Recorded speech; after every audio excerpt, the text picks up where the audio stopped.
This is arguably the biggest grift in modern history. I think it's frankly ridiculous that anyone in this room would even suggest that President Trump is doing anything for his own benefit. He left a life of luxury and a life of running a very successful real estate empire for public service, not just once, but twice. And again, the American public reelected him back to this White House because they trust he acts in the best interest of our country and putting the American public first. Now, there's certain things the White House don't want you to look too close at. Trump's economic deals. Why did the White House announce this deal with the UK before all of the details were finished?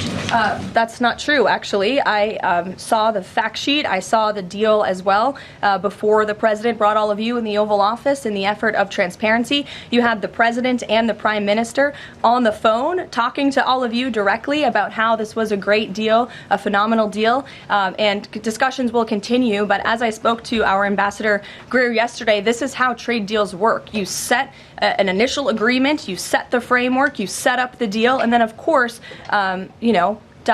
T's have to be crossed and I's have to be dotted. But this deal is a good deal, and the numbers are determined, and all of the market access that I just discussed will remain. Does that mean that the 10% baseline is going to still be there at the end when all of the other details are ironed out? The president is committed to the 10% baseline tariff, not just for the United Kingdom, but for his trade negotiations with all other countries as well. Permanently, even after the deals are done, like that is going to remain. The president is determined to continue with that 10% baseline tariff. I just spoke to him about it earlier. The artificial makeup border between hairline and face, and him profiting off of his presidency. This is a president who has actually lost money for being president of the United States. I don't remember these same type of questions being asked of my predecessor about a career politician who was clearly profiting off of this office. That is not what President Trump does, and this White House holds ourselves to the highest of ethical standards. See, after Trump said Wednesday that he was considering renaming the Persian Gulf, which is thousands of miles away, by the way, from the US, the quote Arabian Gulf, just days after his family announced billions of dollars in forthcoming real estate deals in the region, the White House Press Secretary Caroline Leavitt was then on hand to answer questions on the matter. And by answer questions, I mean brush everything possible under the rug. Then scold the press for daring to question whether Trump had something personal to gain out of his upcoming trip to the Middle East or his crypto dinner that people can just buy access to him. Yeah, thank you for having me, Caroline. The president posted another ad this week for his Trump Memecoin. The group that's running that coin is encouraging people to buy in order to win a dinner this month with the president. Why is the president planning to attend a dinner for the top investors in his coin? Look, the president is abiding by all conflict of interest laws. The president has been incredibly transparent with his own personal financial obligations throughout the years. The president is a successful businessman, and I think, frankly, it's one of the many reasons that people reelected him back to this office. There are at least some people who are buying this coin who seem to view it as an opportunity to influence the president's views. There was a logistics company this week that said they would buy $20 million in the coin in order to advocate for free trade between the U.S. and Mexico. If buyers are buying for that reason, are they wasting their money? Look, I can assure you the president acts with only the interests of the American public in mind, putting our country first and doing what's best for our country, full stop. That's his intention, and that's what he's focused on. And as is par for the course when Leavitt runs cover for the president, she's often speaking his language, lying. She claimed that, quote, this is a president who has actually lost money for being president.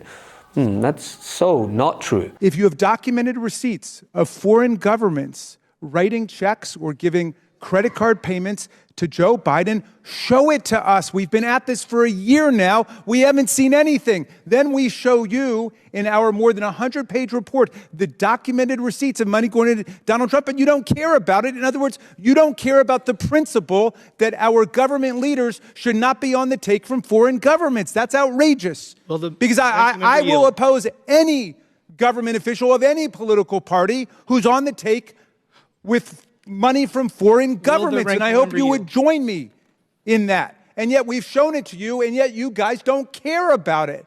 I mean, that's just unfathomable to me. Now, at least the Trump family has responded to it. Well, I mean, they're very nervous about it. You know what Trump said? The Trump's people say, well, he didn't take his $400,000 government salary. You know what? That's the only thing you're allowed to take is your salary from Americans, not money from corrupt Saudi monarchs who order the assassination of journalists, not from Chinese communist bureaucrats crushing the human rights of people in Tibet and the Uyghurs. You're not supposed to be on the take from those governments. That's what our Constitution says. The Trump family has made plenty of money thanks to Trump's return to power. In fact, so much so that Scott Galloway was invited on MSNBC to outline the details of what he has described as arguably the biggest grift in modern history, stating that within the first 3 months of Trump's second term, his family had become, quote, $3 billion wealthier. And this coincides with a Forbes report where they estimated in March that in the preceding 12 months, Trump had effectively doubled his fortune, bringing it from $2.3 billion to $5.1 billion. But that's the definition of a kleptocracy, is that a small number of people with proximity to power make an exceptional amount of money, but the larger public loses a lot of money. It extends beyond that. On April, I believe it was the 9th, at 1 p.m., there was abnormal trading volume in calls, people betting the stock market was going to go up. And then at 1:18, Trump announced he was pausing tariffs, and the market screamed to one of its largest gains in history. So somebody knew at 1 p.m. what he was about to do. This is arguably the biggest grift in modern history.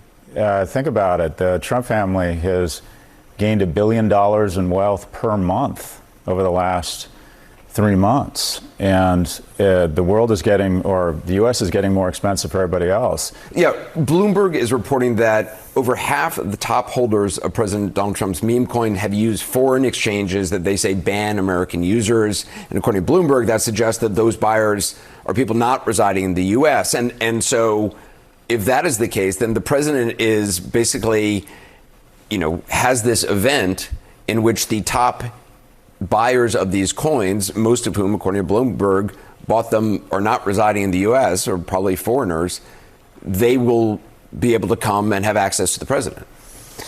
I believe that the grift here, which the amount of the grift that is visible or above the waterline like an iceberg, is only the tip of the iceberg. I think the majority of the grift here is below the surface and we may never know about. Let me ask you this. If you're Vladimir Putin and you're spending $500 million a day on a war in Ukraine and you're losing thousands of people, and there's a decent chance, if you can't figure this out, you might be found falling out of a window. Wouldn't you be stupid not to send someone to that dinner, give them $1.5 million and say, go to the dinner, get close to the president and tell him, I'm going to take the value of the Trump coin up $10 billion.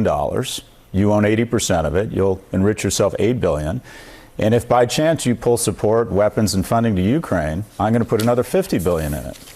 Wouldn't Vladimir Putin be stupid not to be driving the value of the Trump coin, which is effectively a Swiss banking account where anyone can put any money in, and then the Trump family can take it out, and we don't know why people put it in. And in case anyone needs a wee reminder, right, seeing as the current president is hell-bent on murkying the water regarding the Constitution, yeah, it's highly unconstitutional for presidents to profit from or receive compensation like this while in office, not to mention launching a meme coin that has generated more than $320 million in fees for its creators, with Trump promoting a dinner he's set to attend on May 22nd that's open to almost anyone who buys enough of the coins. It should fall under that category of unconstitutional. What we're seeing is just a level of corruption that's unprecedented in presidential history. This man has World Liberty Financial taken in $550 million, right? And he gets, I think, 75% of that revenue. Sure does. He owns 60% of the company.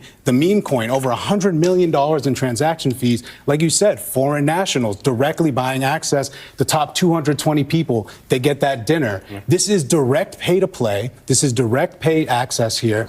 And that's the key point, right? And that's the key message Democrats should jump onto, right? Because you not only have Trump profiting hundreds of millions on the crypto side. You have Musk now trying to, I guess, self-deal Starlink into these tariff and Trump slathering the Oval Office in gold at the same time. Exactly. Yeah, sure. And meanwhile saying we should, I guess, do 2 baby dolls instead of 30 baby dolls. Yeah, we got to ration the dolls, right? Because we're going to be that hard off.